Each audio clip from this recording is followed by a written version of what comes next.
Hi, I'm Rebecca Barnador, I'm Marley Fant. and I'm Whitney Follins, and today we are doing an overview of the MacArthur Bates Communicative Development Inventories, also known as the CDI, second edition.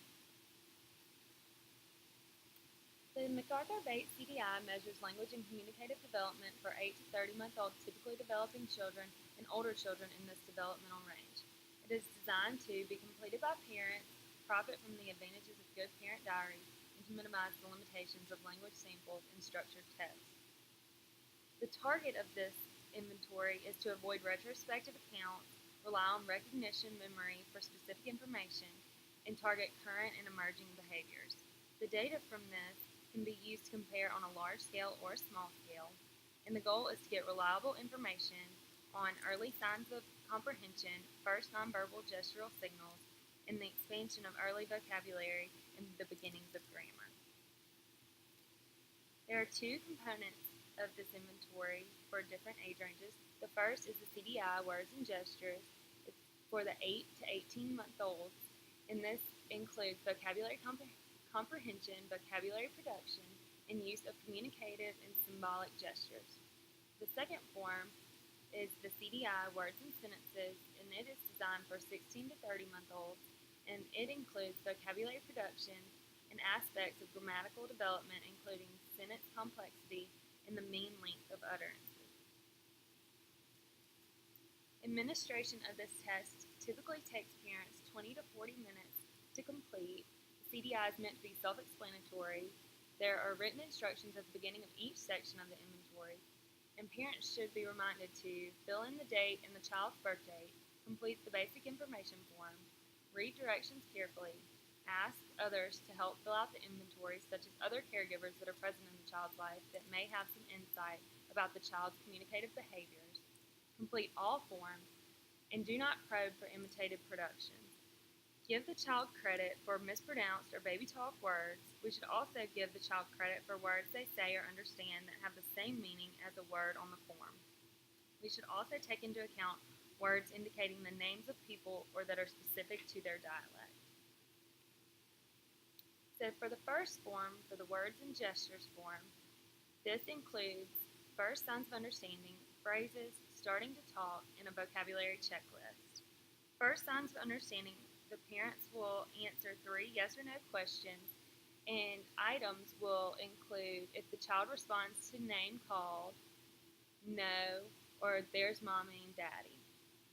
For phrases, the parents will mark which phrases the child does understand and leave the others blank. We will not count items that are left blank. So phrases may include they understand, don't touch, give it to mommy, let's go bye-bye. Starting to talk, parents will answer 2 questions regarding the child's communication behaviors by answering never, sometimes, or often. We count sometimes or often as answers as yes. These items may include how often do they imitate and how often does your child label objects. The vocabulary checklist, the parents will mark next to each vocabulary word whether the child understands, says, or signs. The most common error in scoring vocabulary occurs when counting the total number of words for total comprehension. If the parent marked the understands and says column for a word, that item contributes to the totals for both total comprehension and total production scores. If only the understands column is marked, that item contributes to total comprehension but not total production. So for vocabulary checklist, they will mark understands or says, and some of these items may include meow, bird, book, apple, shoe, other words such as that. For part 2, this includes communicative gestures, games and routines, actions with objects, pretending to be a parent, and imitating other adult actions. So for communicative gestures, the parents will mark next to each listed gestures what their child produces by marking not yet, sometimes, or often. We will also count sometimes and often as yes in this as well. So these might include the child points, nods for yes, shakes their head for no, or waves bye-bye. For games and routines, actions with objects, pretending to be a parent, and imitating other adult actions, the parent will mark next to each item listed yes or no, depending on whether their child is displaying that behavior or not. For games and routines, this is peekaboo or patty cake, things of that nature. Actions with objects is eat with a fork or spoon, put the telephone to their ear. Pretending to be a parent includes feeding a doll with a bottle, they rock the doll, they burp the doll, other things of that nature. And imitating other adults includes putting a key in the door, sweeping with a broom, washing dishes, and other common actions such as that. For the second form, words and sentences form, this includes two parts. Part 1 includes a vocabulary checklist and how children use words. The vocabulary checklist in this is only interested in what the child says.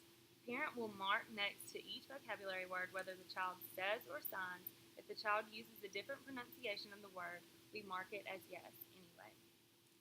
So this checklist includes ball, egg, hat, door, snow, zoo, baby, bath, other words of that nature. How children use words.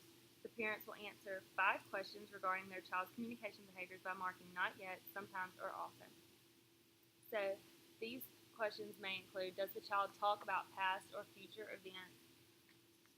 For the second part, this includes word endings, word forms, word endings, part 2, and then has your child begun to combine words, examples, and complexity. For word endings, the parents will answer 4 questions regarding their child's communication behaviors by marking not yet, sometimes, or often. These include adding an S to the end of a word when talking about more than one thing or ownership. And then for word forms and word endings, part 2, the parents will mark which words the child uses and leave the others blank. We do not count items that are left blank. So word forms would be teeth, feet, men, ate, went, took, broke, ran, sat, other words of that nature. Word endings part 2 would include items such as misusing word endings such as men's, child's, loosed, aided, things like that. Has the child begun to combine words yet? The parents will answer not yet, sometimes, or often. If the parent answered not yet, they will stop the form here. This would yield an example score of 1 and a complexity score of 0. They would not move further with the form. So if an example of combining words would be like doggy bite, car go, things like that. If your child is producing this, then you would move forward in the form to examples. Examples, we will count and record the number of morphemes in each example utterance. This will be a maximum of 3 provided by the parent. So the parent will provide sentences that the child may typically use. To compute summary score, we will get the mean length of the 3 longest sentences and count 1 utterance as if the sentence is produced and is a run-on with multiple conjunctions. So for complexity, parents will be given pairs of sentences with variations in their complexity. The parents should mark the sentence that most resembles their child's production. So they will be given 2 variations of a sentence, such as that my truck and that's my truck. They will answer which one is more typical of their child. For scoring involves counting responses, summing scores, looking up normative values, and completing the summary sheet. The inventories are easily scored by hand using percentile scores computed by comparing raw scores with the values in the lookup tables. The tables give pertinent information for scoring and interpreting. The child report form provides a convenient format to present summary scores and percentile values that can be given to the parent. There are also automated tools that can assist in summarizing the data on the inventories. So the first thing we need to do is determine responses or summary scores by adding the number of yes responses that were completed on the form. Then we'll find the table that corresponds to the subscale for the child's gender. We'll select the column for the child's age and find the number closest to the child's raw score. We'll align this number with the column on the far left to obtain the percentile equivalent. And the final step is if the raw score corresponds to 2 or more percentiles, we'll select the highest one that applies. The clinician has the option to hand score the forms or use a variety of tools that automate the process of summarizing the data on the inventories.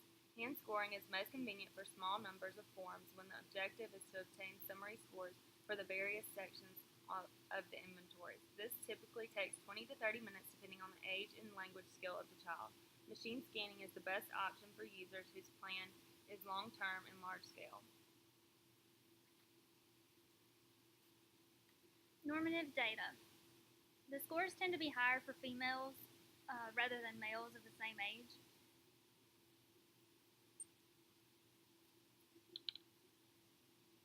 This assessment uses both age and sex as a basis for computing percentile ranks. We should be cautious when applying norms to children from families of lower education and socioeconomic levels, as well as to children whose chronological ages exceed the upper limits of the inventories. Also to children who are learning more than one language. Percentile scores allow status for individual children relative to their aged peers in each major section of the inventories. As for the normative sample, the sample size included 40 boys and 40 girls per cell. The age range was also expanded for the words and gestures formed to 17 to 18 months of age.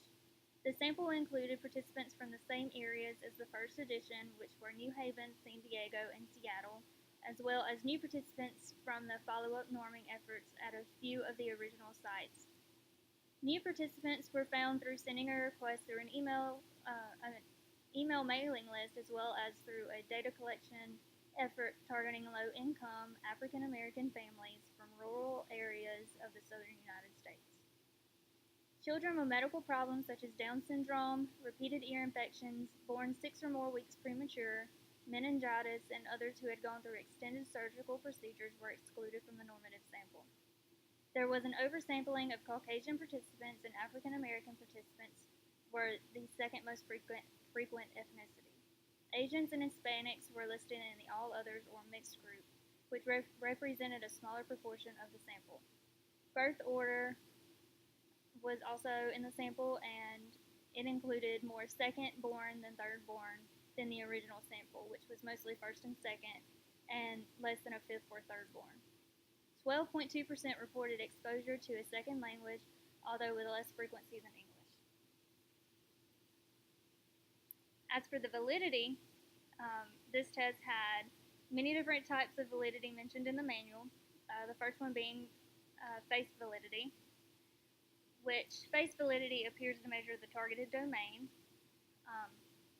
The professional appearance of the CDI form helped the parents to take the forms more seriously. The parents were influenced by the structure and content of the form, and will notice that the form samples a wide range of communicative skills. That impression should increase the probability that the parents will see the form to portray their child's communicative skills in it accurately. As for content validity, for the CDI, that means the two form samples the major features of communicative development across the 8 to 30 month age range. The items within each subscale are from developmental literature and from suggestions made by parents in response to earlier versions. For infants, the major domains included words understood, words produced, and actions and gestures. For toddlers, the two main portions of the form centered on words produced and sentences and grammar. Convergent validity is next, and that provided additional evidence of validity, and it rested on the fact that the developmental functions obtained with the various subscales corresponded closely to the developmental functions that have been reported for the same variables in the observational studies. These are close parallels between the CDI data and developmental patterns reported in the laboratory as extremely important evidence of validity. Although the parallels between CDI growth curves and patterns reported in the literature do not quite fit the traditional meaning of convergent validity, the term fits better than others.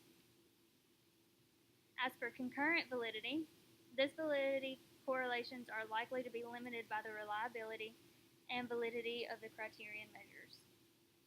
The last kind is predictive validity.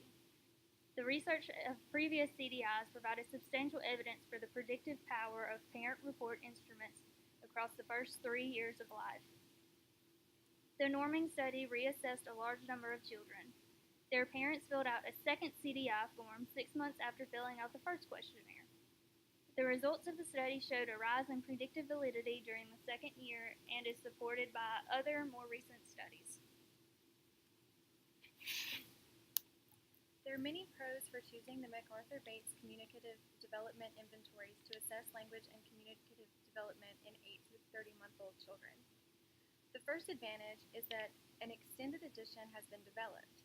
The test developers of this assessment recognized the need for effective tools for evaluation at age 3 and shortly thereafter, and to meet this need, an extended edition, the CDI-3, was published to assess language and communicative development in 30 to 37-month-old children. Another pro of the CDI is that test developers provide adaptations in other languages, all of which are listed on the test website. However, not all of the adaptations provide normative data, which could be considered a con. The Spanish edition of the test does include normative data. A third advantage of the test is that it minimizes the limitations of language samples and structured tests, and this is accomplished by using a parent report method of assessment. Parents can provide more accurate information about their child's language because they have the ability and opportunity to observe the child in a wide range of situations. Also, because information is gathered via parent report, the child is not required to attend a formal evaluation in a clinical setting for this assessment, which eliminates factors that may influence performance, such as a shy personality. Another pro for this assessment is its short administration time. Administration of the inventories takes about 20 to 40 minutes to complete, and that all depends on the extent of the child's communicative skills. Another pro for the assessment is easy administration and scoring procedures. Each section of the inventories begins with written instructions, and for most individuals completing the inventory, the written instructions will suffice. The scoring procedures have been automated to increase accuracy and reduce the time required to score the test. The final pro of this assessment is that it has been found appropriate for the evaluation of language and communicative development in special populations. Research supports the use of the MacArthur Bates CDI with children with cochlear implants who are in the early stages of language development, and other research found that the CDI to be a fast and informative assessment of early verbal and nonverbal skills in children with autism. Despite all of the advantages, there are a couple of disadvantages or cons when choosing to use the MacArthur Bates CDI. The first con is that the user's guide and technical manual is dense, confusing, and seems to contain a lot of unnecessary information. Another con is that completing the inventories is a considerable amount of work for parents, and some parents with low literacy levels may feel anxious or have difficulty completing the forms, in which case the examiner would assist. Another con is the clear limitations of employing a parent report data collection method. Parents often over or underestimate their child's abilities, therefore becoming biased observers. The final con is related to the manual conversion of raw scores into percentile ranks using the percentile tables and figures in the test manual. If the skill is just emerging and we fail to examine the distribution of raw scores at that child's age, then very small differences in raw scores can produce large shifts in percentile scores, which can lead to overestimation. This is particularly true in vocabulary production. SLPs should be cautious in drawing strong conclusions based on these scores. In terms of our general impressions of this assessment, we have provided 3 opinion statements. Overall, this test was easy to learn. Instructions are provided on each form for parents to reference as they complete each communicative development inventory. The examiner scores each inventory and answers any questions the parents may have. The child is not required to be engaged during the test. The parents are simply required to complete a checklist of what the child has in his or her lexical repertoire. The CDI is an effective tool for identifying both typically developing children and children with developmental delays whose language level falls within the age range of the assessment. These are our references, and that concludes our presentation. Thank you for your time.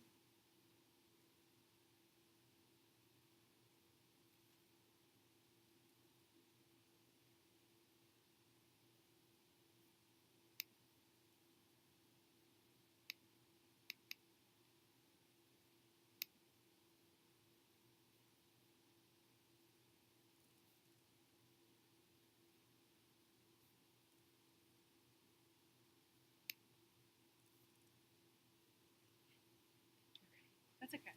That was good. Sorry, I had to pause. How long did it take? I bet it's like 20 minutes. Take off like a minute. I bet it was like, yeah, I think it was 18 minutes. I didn't start shaking until it was my turn, and then my hands got I sweaty. know. That's how I did. I don't know if y'all saw me when I was doing mine. I was like shaking the paper. No, every time I go to speak on something like this, my mouth gets dry and I Okay. can't pronounce it. So this is